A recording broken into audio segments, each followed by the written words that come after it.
Hey, salut tout le monde, on se retrouve aujourd'hui pour une nouvelle vidéo. J'ai de ouf envie de filmer des vidéos en ce moment, ça fait un moment que j'ai pas posté, mais mon rythme de lecture est vraiment chaotique. Je crois que j'ai lu un livre en octobre, j'ai lu un manga en septembre, je ne sais pas ce qui se passe, j'ai l'impression de plus trouver le temps du tout. Mais du coup, pour remédier à ça, je vais tout simplement vous parler de ma lecture en cours et vous faire des petits updates au fur et à mesure. Parce que même si je lis lentement, et ben j'apprécie énormément ce que je lis. Ma dernière lecture par exemple, ça a été Ces plaisirs violents que j'ai noté 5 étoiles, c'était absolument incroyable. Vraiment j'adore ce livre. Il est certes très lent, mais j'adore la plume de Chloé Gong, vraiment je trouve qu'elle est incroyable. Elle nous met vraiment dans une ambiance particulière et surtout ce livre est parfait, mais vraiment parfait pour la saison. J'ai pas mal de lectures en cours, j'ai pas l'habitude de faire ça, généralement je m'en tiens à un seul livre parce que j'ai tendance sinon à mélanger les histoires, mais là je sais pas ce qui m'a pris. En fait j'ai envie de lire mais quand je suis au travail, et quand je rentre du travail je fais tout sauf lire. Vraiment ça n'a pas de sens, vraiment ça n'a pas de sens. J'ai emprunté à ma médiathèque Mémoires de la forêt le tome 1 de Michael Brun-Arnaud aux éditions de l'École des loisirs. Ce livre c'est pas du tout, mais alors pas du tout mon style de lecture habituel parce que c'est du jeunesse et que j'en lis très peu parce que j'ai l'impression que ce sont des lectures qui ne correspondent pas. Et vu que je suis pas le public, je suis pas à même en fait de juger ce genre de livre. Mais Rêve ta vie en lecteur en parle tout le temps, comme quoi c'est un de ses livres préférés. Et forcément, bah vu la couverture, ça me rappelle l'automne, donc je me suis dit que c'était le moment parfait pour le découvrir. J'ai lu à peu près une centaine de pages. L'avantage avec ce livre, c'est que en fait, il est écrit très gros. Donc je pense que c'est une lecture qui va pas faire long feu. Pour le moment, j'aime bien.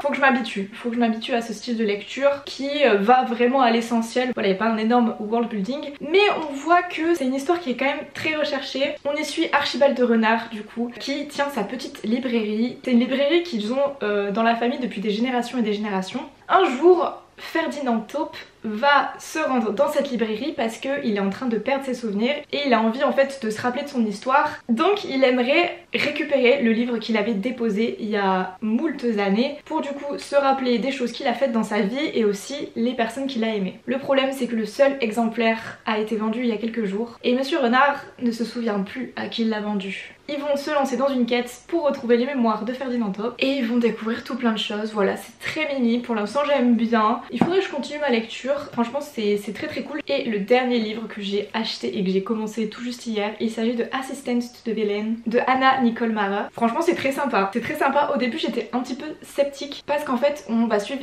Evie qui est un peu toute seule à gérer sa famille. Sa mère est partie, on sait pas trop ce qui lui est arrivé. Son père est très malade donc il peut plus travailler et elle a une petite sœur dont elle doit s'occuper et en fait elle n'arrive pas à trouver un job. Ses précédents jobs on comprend qu'ils se sont mal passés et un jour en se baladant dans la forêt elle va malencontreusement rencontrer le vilain et il va lui proposer un job avec un très bon salaire, donc forcément elle va pas pouvoir refuser cette offre. Sauf que tu comprends que Evie, déjà elle se met tout le temps dans des mauvaises situations, un peu contre son gré, elle est un peu voilà tête en l'air etc. Et surtout on comprend très vite qu'elle n'a peur de rien, c'est-à-dire qu'elle voit des têtes coupées dans son bureau tous les matins, ce n'est pas un souci. Vraiment t'as l'impression qu'en fait rien ne l'atteint, pourtant c'est quelqu'un de très émotive, elle a beaucoup de compassion pour les autres, mais ce que j'ai trouvé bizarre c'est qu'elle accepte très vite en fait ce nouveau travail qui est pourtant assez particulier puisque elle est l'assistante personnelle du vilain, donc bah le vilain c'est pas forcément quelqu'un qui fait des choses bien. Là j'en suis à peu près à 150 pages. Vous vous en doutez, il va y avoir une histoire d'amour entre le vilain et Evie. Et là c'est plutôt marrant parce qu'en fait Evie elle a l'impression que son boss la déteste. Tout ce qu'il fait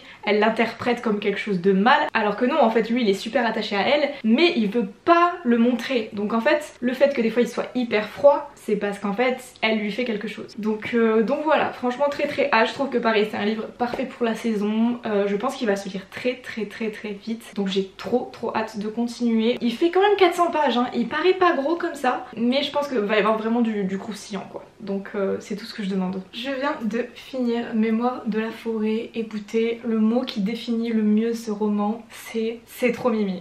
Vraiment, mimi sur 20. On est littéralement sur une petite promenade dans la forêt. Cette histoire, elle aborde des sujets compliqués comme l'Alzheimer, mais toujours avec beaucoup de douceur. C'est vraiment le genre de livre que tu lis et quel que soit ton âge, t'en auras une lecture différente. Je trouve que c'est vraiment une histoire touchante qui ramène vraiment à l'essentiel. Quand tu le termines, tu te dis mais purée, mais pourquoi je me prends la tête sur toutes ces choses au lieu de profiter de l'instant présent, de mes proches, de prendre soin d'eux, etc. L'écriture est vraiment très agréable. C'est du jeunesse, mais l'écriture n'est pas trop simple. Tous les mots sont vraiment choisis avec soin. Puis surtout comment expliquer la maladie de l'Alzheimer, la maladie de l'oubli-tout, à des enfants, ou du moins aux petits comme aux grands, grâce à ce livre. Cette histoire permet de montrer cette maladie sous un nouveau jour et surtout de l'expliquer aux enfants avec des mots simples. C'est pas du tout le genre de livre qui va être lourd, qui va nous accabler. Bien au contraire, ça va nous donner envie en fait de plus prendre le temps. Ça nous rappelle qu'on fait tous de notre mieux et que parfois, ça arrive aussi de péter des câbles parce qu'on sait pas forcément comment gérer cette situation. Je trouve que ça montre vraiment bien le quotidien des personnes qui entourent les personnes atteintes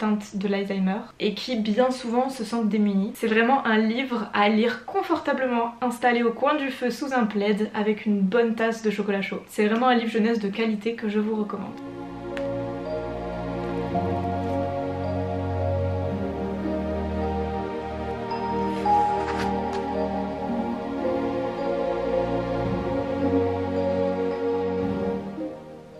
Regardez la petite robe Etam que j'ai achetée la semaine dernière en vide-grenier. Elle est trop kiki, vraiment. Mimi sur 20. Bon, comme vous le voyez, la déco de ma chambre n'a pas du tout avancé. Je suis la première déçue. Normalement, j'ai commandé une jolie affiche un peu design et tout, donc j'ai trop hâte de la recevoir. Si, ce que je peux vous montrer aussi, pépite incroyable. J'adore, je suis trop fan de l'avoir acheté. Il faut que je trouve un meuble pour ma télé pour le poser dessus. Vous allez voir. C'est incroyable. Le fameux Donuts de chez Ikea. Non mais attendez. Regardez-moi cette beauté. Non mais imaginez ça pour une ambiance un peu cocooning. J'adore, je suis trop fan. Je sais pas encore exactement où je vais la mettre. C'est pour ça qu'elle est toujours dans son carton. Mais c'est trop beau. Surtout ça donne une lumière un peu tamisée posée. Incroyable. Il faut savoir que j'ai une autre passion que la lecture. Et cette passion c'est acheter les tasses les plus kitsch que je rencontre. Elles sont incroyables. Attendez, il faut que je vous les montre de plus près. Je suis dégoûtée parce que là c'est la période d'Halloween. On est fin octobre début novembre. Je n'ai pas trouvé de tasse fantôme. Je voulais une tasse kitsch Halloween, je ne l'ai pas trouvée, d'accord. Mon but c'est d'avoir une tasse kitsch pour chaque période de l'année, d'accord. Pâques, Noël, j'avais trouvé celle-ci à Maison du Monde, elle est incroyable. Surtout ce qui était marrant c'est que on avait un Père Noël secret à mon travail et du coup j'ai offert cette tasse à quelqu'un et en fait c'était la personne qui est avec moi dans mon bureau parce qu'on est dans un open space. Et donc du coup on avait une tasse assortie et je trouvais ça vraiment adorable. Moi j'avais déjà celle-ci et c'est déjà le sang de la veine. J'ai trouvé celle-ci, Mimi, j'adore. Celle-ci je l'ai trouvée à Normal, non. Flying Tiger, j'ai trouvé à Flying Tiger et vraiment je l'adore. Donc là, vu qu'on est le 1er novembre, je pense que c'est l'heure. It's time for Christmas.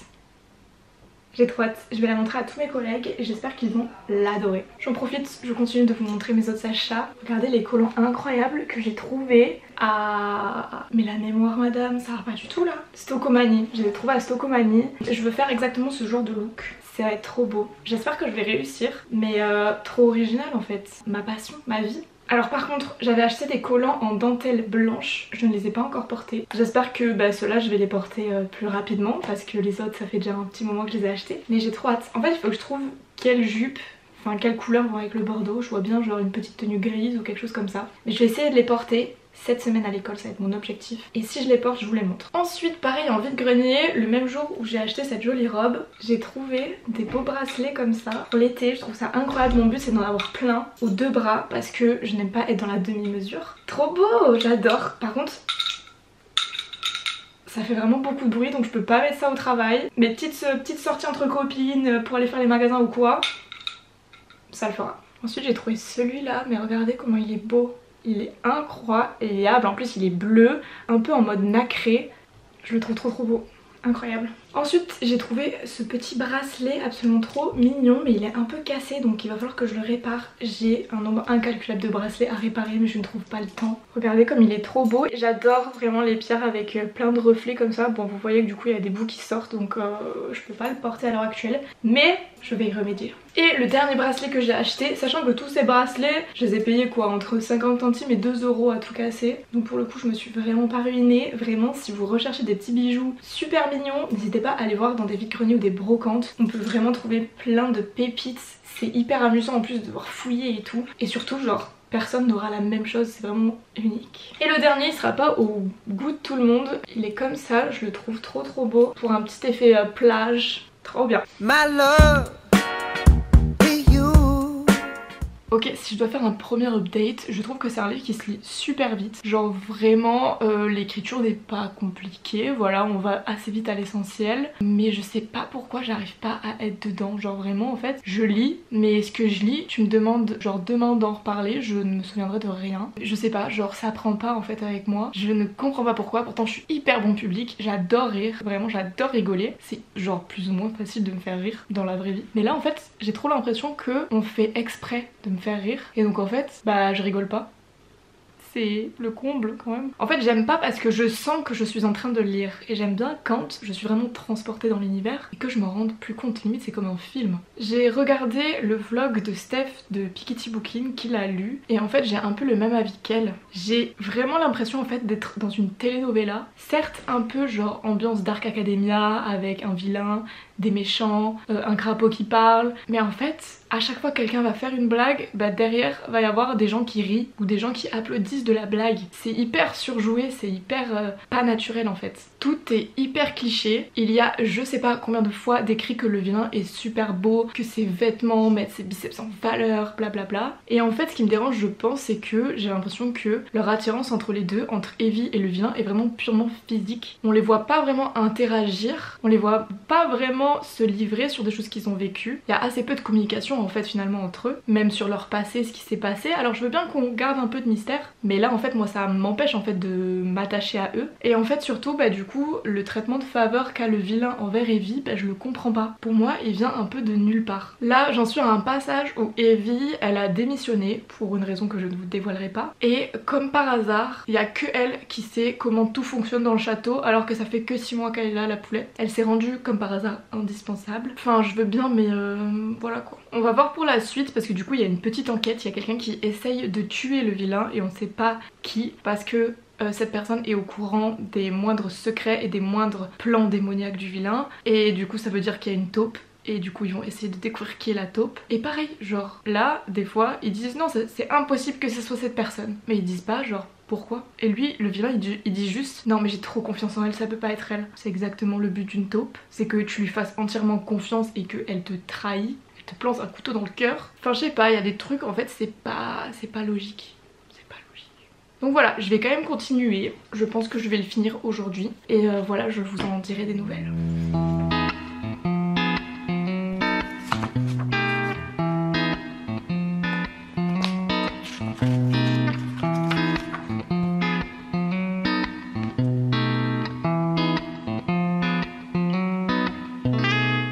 Je viens de le finir. Je ne sais pas si c'est moi qui ai pas d'humour ou si je suis devenue trop exigeante envers mes lectures, mais bah j'en ressors assez mitigée. Comme je le disais précédemment, bah en fait demain je me rappellerai plus de cette histoire, malheureusement pour elle. En fait c'était sympa, c'était good vibes, mais les personnages principaux ne sont pas très développés, les personnages secondaires non plus. Moi j'aurais trop voulu savoir l'histoire entre la guérisseuse et la sœur du vilain. Pardon mais on nous donne la carotte mais il n'y a pas plus. Genre vraiment j'aurais trop aimé savoir leur histoire. Pareil, le vilain on découvre qu'il a un frère qui travaille dans une taverne. Ce frère a apparemment essayé un peu de le tuer et tout. On ne sait pas ce qui s'est passé entre eux, leur enfance. On nous donne rien du tout. Je suis trop frustrée en fait. La fin, franchement c'était cool. On découvre du coup qui essaye de tuer le vilain. Je m'attendais pas forcément à cette personne. Mais pareil en fait, on nous explique pas vraiment le pourquoi du comment. J'avoue j'ai envie de lire la suite mais j'ai pas envie d'acheter le tome 2. Qui en soi du coup va être très compliqué. C'est une lecture en demi-teinte, vraiment c'est une lecture en demi-teinte. J'ai l'impression d'être la seule donc je ne comprends pas trop ce qui se passe. Vraiment j'ai l'impression en fait d'être super aigrie par rapport à cette lecture. Mais là je dois être honnête, ça a juste pas du tout fonctionné avec moi. Mais vraiment genre pas du tout, je m'attendais à me fendre la poire. Et les seules réactions que j'ai eues c'était genre ça me suffit pas. Genre vraiment, je pense qu'il y a des livres qui m'ont fait beaucoup plus rire alors que bah, sur BookTok ou sur Bookstagram ils étaient pas vendus comme ça. Enfin bref voilà, je vous avoue que je sais même pas si je vais le garder. C'est pas forcément un livre que je recommanderais, mais vu que beaucoup de gens l'aiment, n'hésitez pas vous à le lire et à me dire ce que vous en avez pensé surtout. Je serais très curieuse de voir ce qui vous a plu, si vous êtes attaché aux personnages. L'avantage c'est que vu qu'en fait on n'a rien appris sur eux, je me dis que dans le tome 2 il y a plein de choses à faire. Mais voilà, ça va pas du tout être une priorité pour moi de l'acheter. C'est fou comment une bibliothèque ça se remplit beaucoup trop vite. Hop. Oh bah non, pourquoi tu tombes toi? On va te mettre de l'autre côté. Hop là. J'aime trop mon étage du haut, genre regardez comment il est trop beau. Là c'est mes livres en anglais. Là c'est des livres qu'on m'a prêtés. Et là c'est Made in Abyss, un de mes animes préférés. J'ai pas encore lu les mangas mais je trouve la boîte collector trop belle. Franchement ma vie serait tellement moins belle sans mes livres. Genre vraiment je les aime mais d'un amour inconditionnel. Mon bébé! Vraiment waouh! Dites-vous j'ai déjà envie de le relire. Mais quel coup de cœur! Un automne pour te pardonner que j'ai adoré. Par contre les 3 autres tomes ça l'a pas du tout fait. Divine Rivalité que je vous conseille, incroyable. Vraiment incroyable, incroyable, incroyable, incroyable. Ça j'ai beaucoup aimé, franchement. Les Inheritance Game, je les avais lus en numérique et bah, du coup je les ai achetés en papier. Parce que je sais pas, j'aime bien la vibe. Je me dis que plus tard, genre c'est grave des livres que je pourrais faire lire à mes enfants. La saga, les Chroniques lunaires, ça a été toute mon adolescence, genre vraiment incroyable. Force Wing, il faut que je lise le tome 2. Les éditions sont beaucoup trop belles. Le tome 1 avait pas été un coup de cœur mais ça avait quand même été une très bonne lecture donc j'avoue j'en attends pas mal du tome 2. Le Pont des Tempêtes, normalement vous l'avez vu dans mon vlog précédent. Donc voilà, si vous voulez avoir mon avis, n'hésitez pas à aller regarder la vidéo. Et là il faut que je me lance dans le tome 2 parce que la fin du tome 1 c'était vraiment épique. Je n'ai qu'une seule envie là, c'est de me lancer dedans. Mais je trouve que c'est pas forcément le bon moment. Là, je pense que ma prochaine lecture, ça va être celui-ci. Donc ça s'appelle 17 ans à jamais de Gaël Emon. J'en ai entendu beaucoup de bien parce que certains disent que c'est un peu dans la même lignée que Adi Larou. Adi Larou c'est un de mes livres préférés. Donc évidemment que j'avais envie de lire celui-ci. Je l'ai emprunté à la médiathèque. Ils viennent à peine de le recevoir et j'avais dit à mes collègues que je voulais trop le lire. Donc ils me l'ont vraiment donné en mode VIP. J'adore. Je pense que je vais le lire celui-ci et du coup vous donner mon avis dans cette vidéo. J'avoue j'ai pas trop lu le résumé, je veux pas trop savoir de quoi ça parle. Je veux vraiment me lancer dedans à l'aveugle parce que j'adore faire ça. Il y a un truc super drôle à savoir sur moi, c'est que j'adore être hyper coquette. Alors plein de bijoux, être tout le temps bien apprêtée, mais si j'ai froid, comme c'est le cas là maintenant, il y a plus de coquetterie. Si j'ai froid, je reste comme ça le reste de la journée. On n'est plus du tout sur la même vibe. C'est quand même très différent de moi de tout à l'heure, mais faut pas avoir froid comme ça. Genre là, mais là je suis trop bien. Par contre là vraiment ce mur blanc je ne peux plus me le voir. Je veux mettre des cadres, je veux l'habiller, je veux qu'il soit fashion. Là on s'ennuie là. C'est pas la DA que je veux pour ma chambre. Le choix entre les deux est difficile mais mon choix est fait. Je pense qu'il est trop tôt pour faire un choix mais mon choix est fait. Hihi. Incroyable, incroyable, incroyable, incroyable. Celui-là je suis dégoûtée parce que je l'ai emprunté du coup à la médiathèque à mon travail, donc en fait je l'ai pas. Et moi j'ai envie d'y jouer. Faudrait que je le trouve sur Vinted. Mais vraiment trop bien. C'est pas du tout dérangeant le fait qu'on suive pas les personnages du coup des films. Vraiment je le trouve hyper addictif. Attendez mais je suis trop choquée là, il suffisait que je vous en parle pour que je tombe sur quoi? Il est à moins 70%, genre au lieu d'être à 70 €, il est à 20 €. Est-ce que ça ne serait pas une occasion à saisir? C'est ça mon toxic trait, c'est que je vais constamment voir les offres sur les jeux, sur le Nintendo eShop. Parfois j'achète rien, juste je mets des jeux en favoris et quand je vois qu'ils sont vraiment pas chers, là je les achète. Mais là c'est incroyable. Après j'ai pas l'habitude d'acheter des jeux en dématérialisé, mais là je pense que j'ai pas trop le choix. Je le trouverai pas aussi peu cher sur Vinted. Dreamlight Valley aussi il a l'air super bien, mais je sais pas si c'est trop mon style de jeu. Ouh, Limbo. 1 € Limbo. Et comment vous voulez que je me fasse pas avoir? Bien évidemment que j'ai envie de l'acheter. Ça, adorable. Très Animal Crossing. 4 €. Ça ressemble à Nintendogs. Je trouve ça adorable. Non mais c'est trop facile là de m'avoir. À tout moment, je deviens youtubeuse gaming en fait. Arise, un jeu hyper poétique. Et regardez-moi ces graphismes incroyables. Vraiment trop bien. Je l'ai pas fini mais il faudrait que je continue. En plus le concept est hyper cool. Genre on peut un peu contrôler le temps et tout. Franchement je recommande. Bon du coup je suis allée voir sur Vinted un peu à combien il était. Et en vrai il est plutôt aux alentours de 30 €. Donc là j'aurai Hogwarts Legacy plus la version de luxe. Genre j'ai le jeu de base et en plus j'ai le pack magie noire. 35 €, 35 €. Ouais, je vous dis, je le trouverai pas au prix de 20 €. Hein. Bon, bah, je l'ai acheté.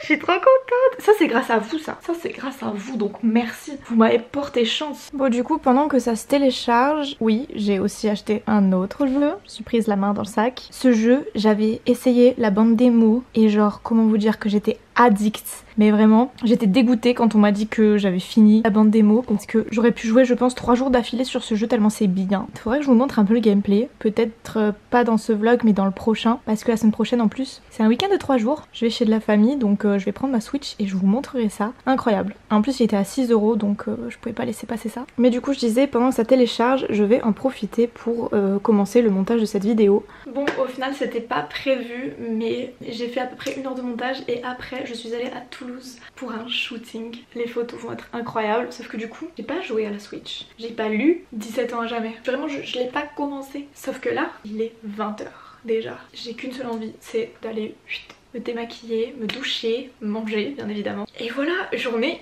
hyper productive. Je suis hyper contente parce que bah du coup vous êtes tombés. Journée hyper productive mais j'ai pas réussi à faire absolument tout ce que je voulais. C'est pas grave, c'est des choses qui arrivent et puis j'ai quand même fait des trucs cool. Je sais que j'avais dit que je vous faisais un update sur celui-ci mais j'ai vu les rushs et on est déjà je crois à 20 ou 30 minutes ce qui est beaucoup. J'aime pas faire des vidéos trop longues. Donc écoutez ce qu'on va faire c'est que je vais arrêter le vlog ici et je vais en faire un nouveau pour vous parler de cette lecture. Comme je vous disais le week-end prochain c'est un week-end de 3 jours donc je vais chez de la famille me ressourcer à la campagne, ça va me faire le plus grand bien. Et du coup je vais je pense amener celui-là si je l'ai pas fini. Et je pensais aussi vous faire un vlog lecture de Yellowface ou de Tant que fleuriront les citronniers. Donc voilà, restez connectés. Ou au pire, écoutez, dites-moi lequel vous aimeriez voir en premier. Soit je fais en fait un vlog lecture que d'un seul livre, ou alors je fais un vlog lecture de 2 livres. Je sais pas, j'avoue, ce que vous préférez vous. Moi des fois j'aime bien me concentrer sur un seul livre et vraiment en fait vous donner mon avis hyper détaillé du début à la fin en fait. Donc voilà, dites-moi ce que vous préférez quand on parle de plusieurs livres dans une vidéo ou quand on parle d'un seul livre. Ça pourrait m'aider de savoir ce que vous préférez, donc n'hésitez pas à me le dire en commentaire. Sur ce, je vous souhaite une bonne soirée, une bonne journée, une bonne nuit et je vous dis à très vite pour une nouvelle vidéo. Ciao!